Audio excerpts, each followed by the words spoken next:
Hay un caso muy preocupante.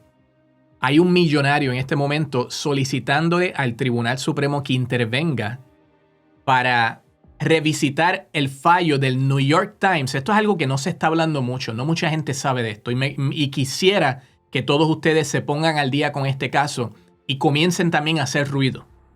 ¿Ok? Hay un millonario pidiéndole al Tribunal Supremo que revisite el caso o revisen el caso New York Times v. Sullivan.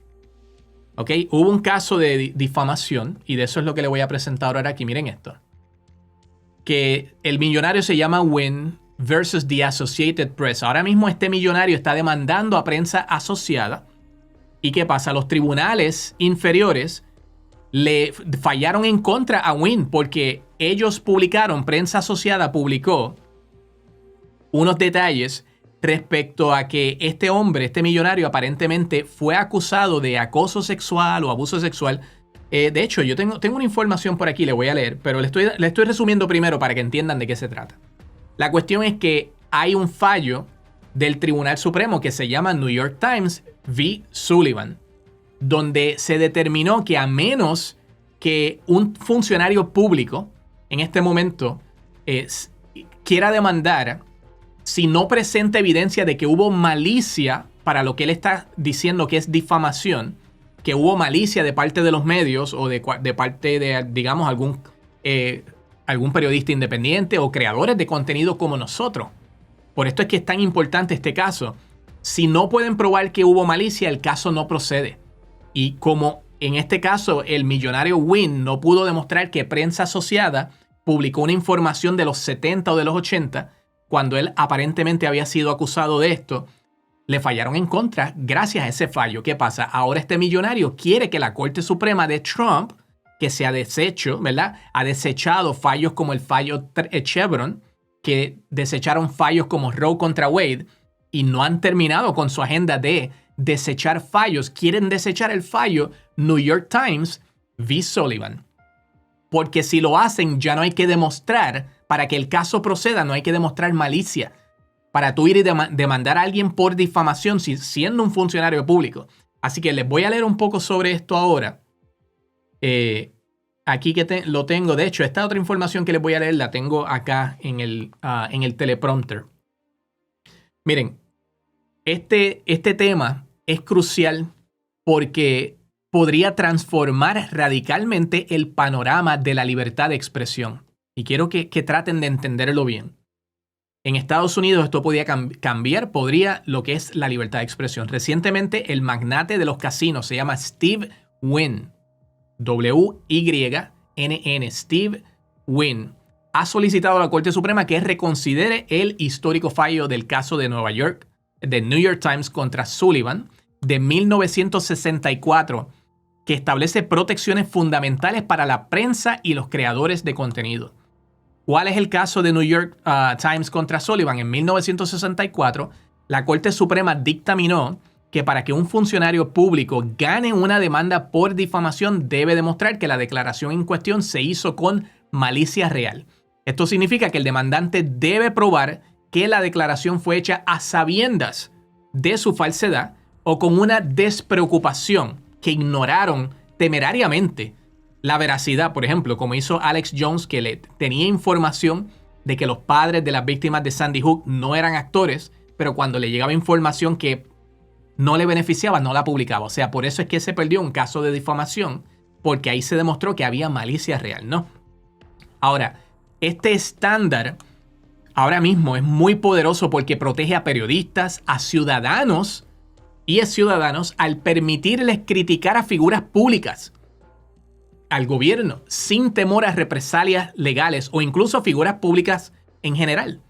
El caso de Steve Wynn contra Associated Press es como les estoy explicando. Él presentó una demanda por difamación contra Associated Press después de que ésta publicara en 2018 un artículo que informaba sobre acusaciones de agresión sexual en su contra, supuestamente ocurridas en la década del 70. La Corte Suprema de Nevada desestimó la demanda, concluyendo que Wynn no pudo demostrar que AP actuó con malicia al publicar el artículo. Ahora, ¿qué implica la petición de Wynne a la Corte Suprema? Wynne ha solicitado al Supremo de Estados Unidos que reconsidere posiblemente anular el estándar de malicia o malicia real establecido en el caso de Sullivan. Si la Corte acepta esta petición y modifica ese estándar, mi gente, las consecuencias van a ser profundas. Va a haber riesgo para los periodistas, riesgo para los creadores de contenido independientes, aún pequeños, como este servidor, como Brian, como David Pacman, como Flagler, tantos otros, ¿no? 23 y Flagler. ¿Qué pasa? Sin esa protección, los periodistas, los creadores, todo el mundo queda expuesto a las demandas por difamación con mayor facilidad, incluso si no actuaron con negligencia o mala intención. Miren lo que pasa. Si yo veo una noticia, miren cómo es la cosa. Si yo veo una noticia, vamos a decir que deshacen ese fallo, que lo anulan. Y yo veo una noticia como esta, de la que yo estoy hablando, y yo hablo de la noticia, ya no me va a proteger decir, mira, yo estoy reportando lo que leí de el New York Times o del Washington Post o de CNN. Ya eso no me protegería en nada. Me podrían poner a mí entonces la demanda por difamación, aun cuando no había malicia, aun cuando yo simplemente estaba comentando sobre una noticia que está reportada en los medios. Y eso sería una ventaja. Noten ustedes cómo sería una gran ventaja para los ricos, personas como Donald Trump, personas como Elon Musk, personas como este hombre, como Steve Wynn, que como millonarios o como corporaciones grandes tendrían más facilidad para iniciar acción legal contra quienes critican, quienes los critican, aprovechando su capacidad financiera para prolongar los litigios y a la misma vez disuadir, para amedrentar la cobertura crítica sobre ellos o sobre sus negocios o sobre sus asuntos personales que trasciendan al público. Tiene un efecto amedrentador. El temor a posibles demandas podría llevar a la autocensura, debilitando la función de vigilancia de la prensa y limitando el flujo de información esencial para una sociedad democrática. Gente, este fallo todavía está en pie. El fallo New York Times contra Sullivan todavía nos protege. Y aún así, miren a los medios sometiéndose. Se están doblegando ante Donald Trump, ABC, NBC. Miren a el Washington Post. El Washington Post acaba de anunciar que no van a hacer más artículos de opinión que no sean de cosas que le interesen al periódico. En otras palabras, cosas que no tengan que ver con asuntos negativos de la administración Trump. ABC, que arregló una demanda Trump no tenía oportunidad de ganar, le pagaron 15 millones. NBC ahora mismo quería arreglar otra demanda. Tienen a la FCC investigando ahora mismo a diferentes periódicos o estaciones radiales que han criticado a Trump o que han hecho comentarios sobre la migra. O sea, esto es un ataque a la libertad de expresión, un ataque literalmente a la libertad de expresión. Y tenemos que pensar en lo que son las lecciones, por ejemplo, cuando pensamos en la inmunidad presidencial. Porque el anular estos fallos o el crear nuevos fallos que contradicen la Constitución o contradicen las protecciones que tenemos en este momento, gente, no es bueno. Piensen en la inmunidad, por ejemplo, número 1. El año pasado saben que la Corte vino con este asunto de la inmunidad, prácticamente casi algunos, 10 meses atrás. Cuando la corte en Colorado, 2 cortes en Colorado, una corte inferior y luego creo que fue un tribunal apelativo, determinaron que Donald Trump no debía estar en la boleta porque era insurrecto. Y saben que de ahí Donald Trump fue al Tribunal Supremo y el Supremo de momento falló que debía existir inmunidad presidencial. Y hay que reconocer que ciertos cambios legales pueden tener repercusiones inesperadas para todos, independientemente de la afiliación política, porque ese es el problema. Ahora todo el mundo celebra, los republicanos. Derrotaron, vamos a decir, a Roe contra Wade, o logramos el fallo, derrotar el fallo Chevron. Tremendo. Donald Trump tiene inmunidad. Tremendo, tiene inmunidad. Pero la noción de inmunidad presidencial ha sido objeto de debate. Si se otorga, como se hizo, inmunidad excesiva al presidente, ellos mismos se corren el riesgo de que si más adelante ganan los demócratas y tenemos a Gavin Newsom, por ejemplo, en la Casa Blanca, así que sin importar el partido, Gavin Newsom de momento podría decidir abusar su poder y no tendría que rendir cuentas porque ahora él gozaría de inmunidad presidencial. O sea que ese tipo de fallo es como los argumentos, decimos, cortan por ambos lados. O sea, ellos ven el beneficio, pero no están pensando a largo plazo el daño que le hacen al país. Esto podría llevar a situaciones en las que las acciones indebidas queden impunes, socavando los principios democráticos fundamentales. Y es simplemente una manipulación legal que tiene consecuencias. Cuando tú manipulas leyes o se alteran precedentes legales para beneficiar a un grupo específico, o sea, tu partido, se sienta un precedente peligroso porque, por ejemplo, tácticas como la manipulación de distritos electorales, por ejemplo, lo que llamamos gerrymandering, o la supresión de votos, pueden otorgar una ventaja. Tú puedes decir, controlamos los mapas, olvídate, nos estamos perpetuando en el poder, ¿no? Vamos a suprimir el voto, prohibiendo los votos por correo, o removiendo los buzones, o requiriendo ID donde no se requería. ¿Y qué pasa? Eso va a otorgar una ventaja política a corto plazo, pero erosiona la confianza en el sistema democrático y puede ser utilizado en contra de ellos en el futuro.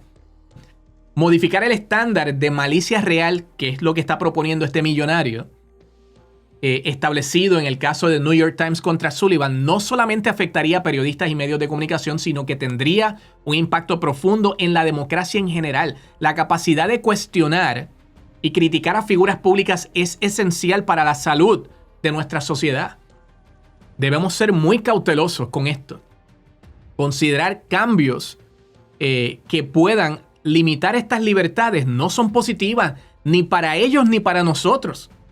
Reconociendo que las protecciones actuales nos benefician a todos, independientemente de la afiliación política, y eso es lo que no están viendo. Este individuo millonario, con tal de darle un golpe a prensa asociada, porque sacaron unos trapitos al sol de algunos casos de abuso sexual o lo que fuera que reportaron, el tipo está mordido. Se ha quedado mordido, como decimos en Puerto Rico, mordido, está molesto, está con ese coraje y quiere de alguna forma influenciar a través del Tribunal Supremo ahora que anulen un fallo. Por él, para él, porque él es tan grande, porque como yo tengo tanto dinero, lo tengo grandísimo, yo soy el super macho, quiero que cambien eso por mí. Entonces es fundamental proteger esos principios que garantizan prensa libre y una ciudadanía informada, pilares indispensables de cualquier democracia sólida. Pero por eso le pido que se informen bien sobre este caso y comiencen a compartirlo, gente. Porque si algo hemos visto en este tiempo es que esta administración, este gobierno de Donald Trump está tratando de alterarlo todo, cambiarlo todo, especialmente si les va a beneficiar para perpetuarse en el poder, si les va a concentrar más poder en la rama ejecutiva, si va a lograr silenciar a los oponentes. Todo esto es, miren, es el librito del dictador, es el librito de la autocracia, es el librito comunista, tanto que, comunista, no voten por Kamala porque comunistas. Mira dónde estamos. La administración Trump, todo lo que está haciendo, quitando derechos constitucionales, firmando órdenes ejecutivas para quitar el derecho por nacimiento a la ciudadanía, firmando órdenes ejecutivas para tantas otras cosas que miren ahora que hasta el Tribunal Supremo está revocando. Esto es derrota tras derrota tras derrota tras derrota, así que esto es muy importante.